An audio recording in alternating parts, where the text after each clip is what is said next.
So you gotta excuse the studio because I have a leak and I had to bring everything out of here. But I wanted to make this video for you guys because this virus that's going around is starting to get pretty real. I mean, it's always been real. I have been waiting to do a video on it just for a couple reasons. I think let me adjust the camera. And that didn't help, did it? Nope. Sorry. Hold on 1 second. Okay. Whatever. I was going to do a video on this. I've just been kind of holding back. But I guess it's time. So I wouldn't really consider myself a prepper by any means. I don't really do a whole lot of prepping each month like most guys do and stuff like that. But I do prepare for a bad situation. And I wanted to bring some light to that subject because this thing... I'm hearing it's in the United States. I'm hearing it's not. I hear 2 cases in Florida. I hear that it could be in Philadelphia in 2 weeks, or it will be in 2 weeks, be in Philly. So for me, it's not so much like the virus that scares me, because I feel like if you wash your hands, use hand sanitizer, stay in the house, you can kind of avoid it and stuff like that. But what's scary about it is the people who aren't prepared, who are going to go to the store and buy every single thing that they can get their hands on. I mean, and it's not just like a few people who are going to buy a ton of stuff. It's everybody in the city who's just going to clean the stores out. And, that can happen fast. That can happen overnight, and you can go and be left with nothing. And things can just spiral out of control from there. If the virus gets real big, you'll see the food supply chains get cut off in the store and trucks not being shipped in. You're already seeing shipments of stuff not coming into the States from overseas. And, this thing can get real crazy real fast. And it seems like it's, pretty well contained. Like, I'm surprised that it's not worse than it, in the United States yet. But, I just want to let you guys know that you should be prepared. And if you're a man, you're the man of the house. And whether you're a man that's divorced and you have an ex-wife with your children, then you need to step up to the plate and take care of that. You know what I'm saying? For me, like, it's easy for me to say, right? Because I'm a single guy, I have a dog, But if I was married and divorced, or I'm not married, but I would never be divorced. That's why I'm single, because I never got married. Because if I got married, it's going to be the girl I'm going to fucking stay with no matter what. So, that's just me. So, but like, let's speculate. If I was divorced and we had some children together, 1, 2, 3, whatever we had, I would be, you bet your ass they would be safe. I mean, ex-wife or not, we fight, we argue, whatever the situation is that we don't get along, you're getting taken care of, you know what I mean? I'm not going to let my children's mother not be prepared for this situation. So if you're a man, you're obligated to take care of that, whether you're divorced or not, whatever your situation is. None of my business, but I'm just letting you know that you're obligated to do that. All right? So, single women, I know there's a lot of you on my channel. Some of you are married, some of you don't have to worry about it, but, some of you are single, and you should be preparing. Some of you may not have a man who is around or whatever the situation is, but, you could do it yourself. You're raising kids by yourself, you could definitely do it. Women can do amazing, great things these days, and, so, they always could. So, wouldn't put it past you to be more prepared than most people, anyway. So, canned food, beans, rice, if you have a good freezer and a generator. I mean, I know it's, girls, it's hard to say, like, you should have a generator, but you really should. And it's tough when you're a single woman, I know, to think of those kind of things, but you should definitely have a generator in your house. So I'm not saying go out and buy one right now, but if it's, look, you got to get one. It's just, the Honda is the best one. Anyway, we can do another video on that later if people put it in the comments. But anyways, so, stack up on toilet paper and water is the most important thing, really.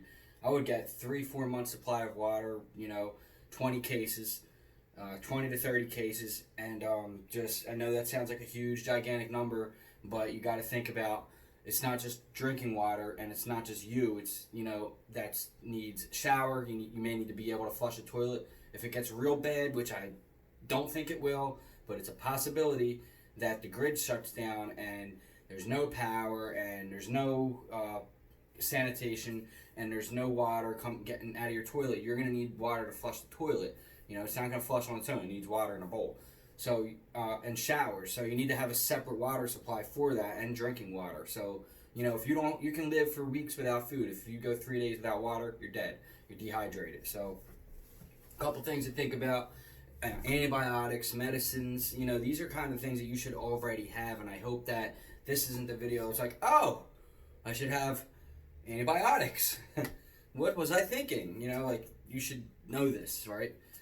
Don't leave it to the last minute to where the coronavirus has you stuck in the house and you can't go get it and your kid gets sick and you don't have a way to take care of them. So, these are the kind of things that you need to be scared of. It's not the virus. It's everything that comes along with that, as far as the stores being cleared out, doctors not being around, medicine not being available, all these things that people take advantage of. The trash comes every week. They cleans up your trash. What if, things get out of control, which I don't think they will again, but I don't want to scare people, but this can all lead up to that, right? If the stores are empty, people aren't going to go to work. People are, there's not going to be trash guys coming. The government shuts down or whatever. That's all the trash. They're not going to come, and trash is going to pile up. Then it's time to have one of these. That's a bug out bag. It's not really something that you're going to need in this situation, because this is for leaving and not coming back. Actually, this is for leaving for a few days and getting to where you're going to be going, somewhere away from chaotic craziness of the city. If you're in a country, you're a little bit safer. If you're in the suburbs, you're not safe at all. You're not more safer than anyone in the city. So, these are things you got to take into consideration. If I had a family, if I had a kid and a wife, they would all have a bug out bag. My dog has her own thing that she puts on. She carries her own food. She has 2 months supply of food and her own water. She has 8 cases. I have right now, I think 9, and I'm gonna get more. Toilet paper. You need to get a couple months supply of toilet paper. I'm not talking about 7,000 rolls. I mean, a couple months supply of toilet paper is 2 of those big 48 or 30 rolls in the cake. Whatever. So get that. Hand sanitizer, soap, antibacterial soap. These are all things that you're going to need to stock up on, because if I'm not saying go out and buy a million things of soap and stuff, but a few weeks at the most.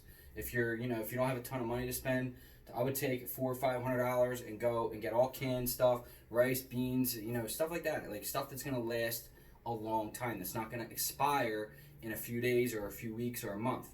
They got food now that lasts for 30 years or more, the freeze-dry stuff. So you can stock up on some of that and get a box of that delivered to your house today from Amazon, 1-day delivery.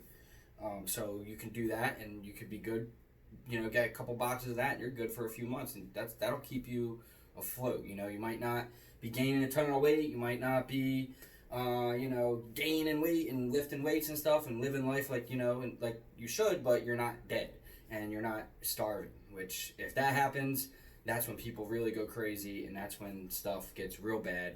So we're trying not to get to that level, right? So that's why I'm putting this video out, because you got to be prepared. You don't want to be the person going to Walmart or Target and going, oh my God, there's no toilet paper, there's nothing's left, I'm too late. You don't want to be that person. So do it now. I've made videos about this before. I've been talking about it before. Just anything can happen at any time.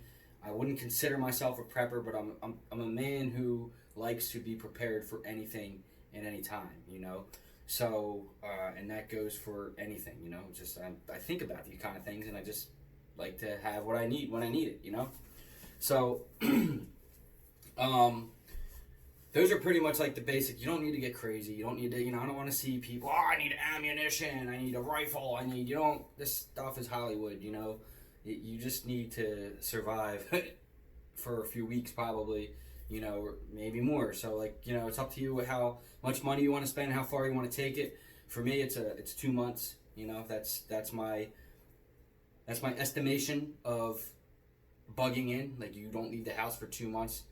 Whether or not you're going to work or not, it's that's different. But 2 months is my estimation on what it would be before you can actually go out in public and associate with other people. Like it, if it hits the city like, bad like China. I don't think it's gonna come to that, but what do I know? You know what I mean? Like, so none of us really know how bad it can get. So it's like it's just important just to be prepared. And like I said, if you're a man, you're obligated to take care of your family. If you're a single woman, a single guy, uh, take care of yourself and whoever you can that you feel like is needed of help and you feel like helping. So, plenty of water, plenty of what was I saying? Plenty of water, and God, why can't I think of anything? Medicine, stuff like that. Stuff that's gonna last a long time because that's what's gonna be. And when I was at Target earlier today, topping off some things, I was there and I was walking around, just looking. People are buying. People are they're just so oblivious to what's going on. They're buying canned soda, they're buying chips, and just everyday life things that they would go to Target to get. I didn't see one person in there with a cart full of canned food. I didn't see one person in there with some couple things of antibacterial soap or some hand sanitizer. I didn't see one single person, and the place was packed. And they had just said, they just did 3 days ago, they were talking about how it could be in Philadelphia in 2 weeks. Because I guess it's in Florida. I don't really know. I haven't been. I've been paying attention to it, but I don't know what places have it. You guys can comment all day long. That's fine. For me, it doesn't matter where it's at. I'm preparing either way. So, in the worst case scenario, you'll always be prepared for something. You know what I mean? Whether it's a snowstorm that comes through, a hurricane, your power goes out for a few days. That's why like in the beginning of January when my meter was all jacked up and my power was out for a few days, and the guys are like, "Oh, I could get your power on." I'm like, "I'm good. Don't touch it. I'll leave the power off for 2 days. I'm all right. Just don't touch nothing, and just leave it." So, and that's what I did. So I was good. I don't have to worry about these kind of things because I'm prepared. You know what I mean? And I'd like to be a little bit more. I'm not some crazy prepper guy. I don't really consider myself that at all. Although that is where this channel started. It did start on, big city survival. We were trying to be, but it just wasn't. I didn't think it was a need for it. I mean, there is a need for it, but I didn't want to take it to the extent level of craziness like most people do. I just wanted to be prepared for realistic situations. You know what I mean? Mainly snowstorms and power outages was my biggest thing because that's what happens a lot here. So that's what I prepared for, and it just slowly gets bigger and bigger as you prepare for something and it doesn't happen. Now the water expires, most, but there's ways to fill up and get 55-gallon drums, and you can start filling those up and put tablets in there to keep it from expiring and getting all crazy and moldy and all that stuff in the containers. So there's ways, there's videos, there's tons of videos to look up how to supply on water and how to store it. There's a million YouTube channels that are dedicated to it. This is not one of them. I'm just telling you guys that this thing is really real now. I mean, it's been real, but it's really like you need to step up and start doing some things. Take care of your family, and I wish you guys all peace and happiness. I love you all. Peace. That makes sense. And then at the end I said Pete. I don't know. See you guys.